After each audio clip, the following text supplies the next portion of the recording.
السلام عليكم، مرحبا بكم في قناتي قناة لينا.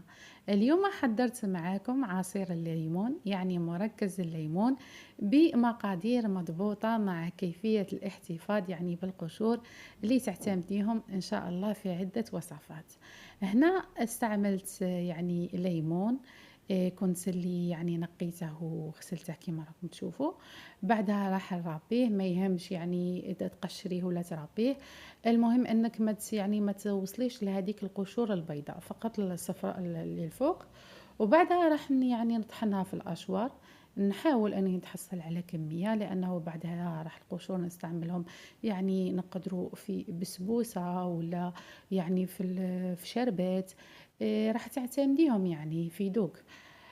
هنا كيما راكم تشوفوا نحاول نطحنه بالاشوار مليح حتى يكونوا هذوك القشور رقاق، يعني باش نستعملهم في العصير وكذلك للتخزين.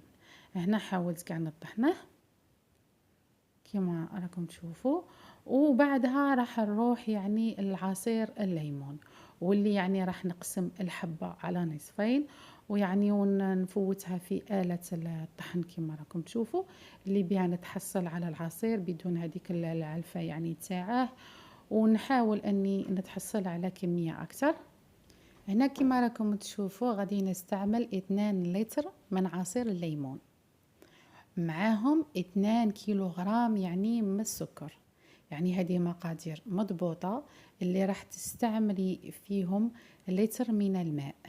لتر من الماء يقابل 2 كيسان، يعني 2 تاع لي كوبلي تاع المركز تاع الليمون. يعني بهذا المقادير راح يكون عندك الذوق مضبوط كما نعرفوا كاع في الصيام، يعني نحطوا كل شيء واجد، ما نعرفوش الذوق اذا حلو ولا اذا صامت ولا. بهذا المقادير يعني راح تحطيه وانتيا مهنيه. كيما راكم تشوفوا هنا حاولت نخلطه بالبراميكسور باش ما يبقى ليش هذاك السكر يعني تحته ويغبني في العمل ونبقى غير نخلط ونعاود. هنا اعتمدت البراميكسور، وبعدها راح نزيد هذوك القشور اللي كانوا عندي. كيما انا راكم تشوفوا درت 8 ملاعق مملوءه من قشور الليمون، وبعدها زدت ملعقه، يعني في المجموع 9 ملاعق عندك من بشور الليمون. هاد البروشور يعني راح يعجبوك في البنة، يعني راح يخلوا هذاك العصير منتعش، يعني ما يكونش كيما تشوفوه يعني صافي ما في حتى حاجة. هنا راه يعطينا ذوق اشباب.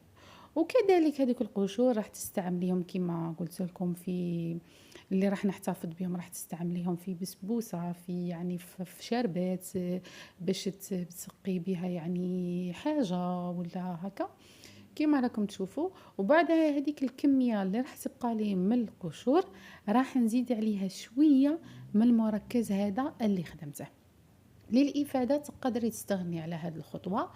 أنا اعتمدتها فقط باش هذوك القشور يكونوا يعني شوية يعني يتلايموا لي، يعني ما يبقوش هكا مفركتين كما احنا نقولوا، باش يسهل عليا العمل. هذا مكان كما راكم تشوفوا هنايا.